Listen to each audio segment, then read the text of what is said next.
Hey everybody, welcome back to Social Strategies Simplified with Sue, where we break down the social media strategies of top industry professionals who are getting extraordinary reach and ROI on their content creation efforts while actually creating less.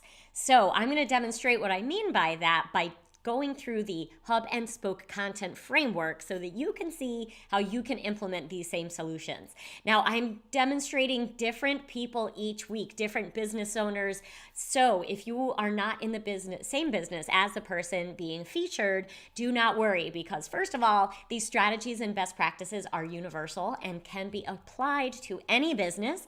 And as I feature different businesses each week, you may just find a specific one that aligns with yours. So if you are seeing anyone doing amazing things on social media and you want to learn exactly the strategies behind their making it happen while actually being able to spend time in their genius and get away from social media after doing business, let me know. And maybe that person is you. I'll do a review and you may see you or your nomination show up in another week. So this week we have been focusing on Minh Nguyen, who is a mortgage lender, and he is doing extraordinary things across the social media landscape. Now, quick overview, because I like to recap, not just in case you missed a previous episode, but because it demonstrates the process along which he is creating, reusing, repurposing, and distributing across the different channels to grow and extend his reach and get more ROI and lead generation from his efforts without always creating something new.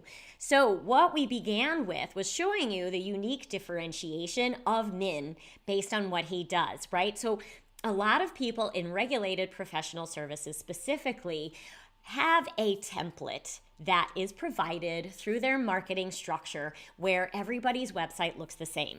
Now, that is not the case when you implement a strategy like Minh, because you can see this is his website and this is the website of several of his peers, which is great. You know what? Not everyone wants to specialize and focus in this way, but when you do, you know that you are going to be the standout of your company. So then we looked at Minh's biggest piece of hub content, which is his downloadable mortgage guide, which he, in his very energetic video here, easily gets you to download and give you his email address for, or give you your email address for. So you can see this document branded with his brand, What's a Mortgage, pictures of him throughout, and his contact information and ways to reach him, and of course, follow him on social media.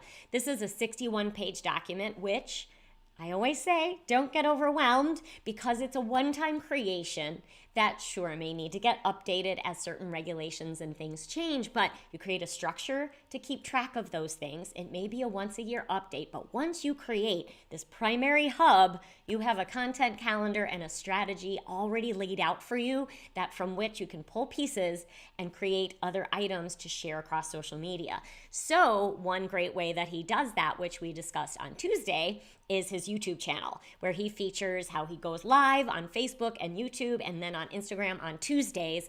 And we went through how we demonstrated specific items and sections from that PDF download that are specific topics and features that he has on YouTube. So he has the content created. People may or may not actually read the whole thing, and if they do, they've probably still got questions. And Minh demonstrates his expertise and amazing personality by doing these videos to educate you even further. So then yesterday we talked about how he takes this strategy over to Facebook as well. And, oh, thought I was on Minh's page there. Let's find it. Let's get back to, it's What's a Mortgage. See, this is actually a good thing to demonstrate, because what we can see here also is I remembered that, right? His page wasn't live, which I thought it was, but I remembered, because of his brand consistency and the way he has set up his social channels, that I didn't even have to search for him. I just knew exactly to go to What's a Mortgage on Facebook. So that's another great thing to keep in mind. And he has that established across all of his social channels and his branding media. So yesterday we went through his Facebook channel and showed how he's reusing and repurposing those videos from YouTube, but also using it as the platform to go live, from which he then also saves videos onto his YouTube channel, which is great for him to get further SEO, search engine optimization, out of keywords that people are definitely searching on YouTube. And I know this because I work with a lot of clients in professional services, and in particular, men's business lending. And by running the analytics on their YouTube channels, I can specifically see and confirm that people are going to YouTube to search for things like home buying during COVID, first-time home buyers, mortgage lenders in certain areas. So people are using YouTube to do these searches. So when he goes live on Facebook and YouTube, and he's able to capture that audience who needs his services and education. Now, he's got a great following on Facebook, in particular for a mortgage lender. It's hard these days to get Facebook page visibility, I'm not gonna lie, but he's been doing this for a while, and when you have the consistency of video content, Facebook loves you, and they're gonna help you with their algorithm, as well as you're going to appeal to those people who could be referrals for your business. So he's built a great community here. Now, we went over that part yesterday, a little bit more tidbits from finding that page today. Then we come over to Instagram. So this is his third spoke. So Monday we discussed the hub, Tuesday, Wednesday, YouTube and Facebook spokes, today Instagram as another spoke, but the content also as another spoke of content that he pulls from videos, that he pulls from his larger piece of content that demonstrates his extraordinary expertise and also tells his personal story. So that's his other key differentiator. So as we can see here, these look very familiar, don't they? Now, they look familiar as we go back to some of the thumbnails that he has on his YouTube channel and looking at his playlists. Right? The branding, so it's not just about the branding familiarity, but it's also that there's some of these same topics where he did a video on his YouTube channel yesterday using a mortgage calculator. We have that here over on Instagram, which he has tweaked a bit to adapt to the format of Instagram so that it shows up nicely on his front page. So again, he's not recreating everything for a different channel. And a lot of times people feel like, but I create a video on YouTube and it's in this format, and then I have to do a new one for Facebook because it's a different size, and then Instagram is a different size. That's not the case. You create once, you reuse and you repurpose.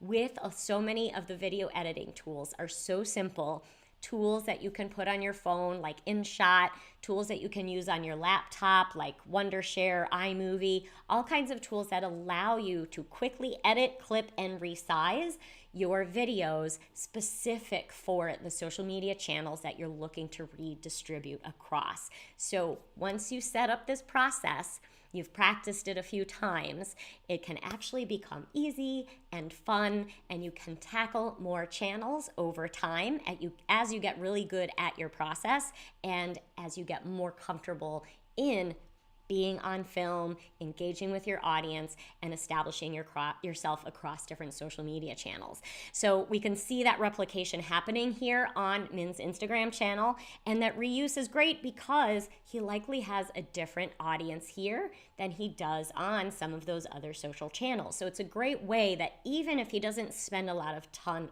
of time on Instagram, he has content there, he knows he's reaching people who may be searching, and with a highly crafted hashtag strategy, he has a lot of potential to reach different audiences than he would on Facebook, YouTube, or LinkedIn. So the other thing that he's done really well is featuring at the top of his Instagram channel really his entire process that we've outlined here on his hub and spoke content framework. So he of course has what's a mortgage across the board. He's got this great picture of him smiling with his I Love Mortgages t-shirt on because he's got that everywhere too. That's his brand. He's got almost 20,000 followers on Instagram, and he has his highlights for his stories set up exactly in the structure that we've mapped out. He features his YouTube channel, so you can click here and see the stories that he does. Because he has over 10,000 followers on Instagram, you can swipe up and tap to go to his YouTube channel. So that's definitely a benefit of the numbers behind your following. He also has his live schedule here to make sure, he's got this across the different social channels, when he goes live on which channels. And then you can see here, he's got his call to action to this downloadable, which is this great PDF document that gives you everything you need to know about mortgages. So he's got that call to action there. So he has another place to distribute his lead magnet and grab your email address so he can stay in touch with you. And then he's got testimonials. This is a really great way to use Instagram stories in a very easy fashion to use social proof in support of the expertise and the value that you're providing in the posts themselves without disrupting the aesthetic of your Instagram channel. So Minh has done an extraordinary job here of really creating a strategy, larger pieces of content, focused social channels that he can then chip away and distribute across other social channels that maybe he doesn't spend as much time on, but he's still appealing to an audience. He's coming back and answering questions. We'll get to that tomorrow. And he also has a great setup across the top that really serves his needs and maps the entire structure that he has across his digital landscape. So Minh is just an extraordinary demonstration of a lender really standing out, being unique and showing his personality, demonstrate his in-depth expertise and love for training, and implementing a structure that makes it easy and fun so that he can do the things he loves and generate the leads that he loves to work with on his own. He's meeting those qualified leads through his own creation. So I love this example. Minh is a lot of fun to watch. So take a look at what he's doing. If it's something that you would like to model and have support in implementing, I would love to help any lender, realtor, any person who is looking to really up their game and implement this kind of structure. So go ahead and drop a hashtag me in the comments if you would like to be notified when I go live. Feel free to shoot me a DM or email if you're interested in looking at what the Hub and Spoke content framework can do for you. And I look forward to seeing you tomorrow when we wrap up Minh Nguyen week with the keep engaging part of the Hub and Spoke model to see how he stays in touch, still draws in and warms up his audience to continue providing the value that gets him the leads he needs to run a very successful business. So I look forward to seeing you then. Also sign up at socialmediavault.com if you would like access to a resource that has every episode as well as some other tips and tricks and resources for you on your social media journey. And we will see you tomorrow.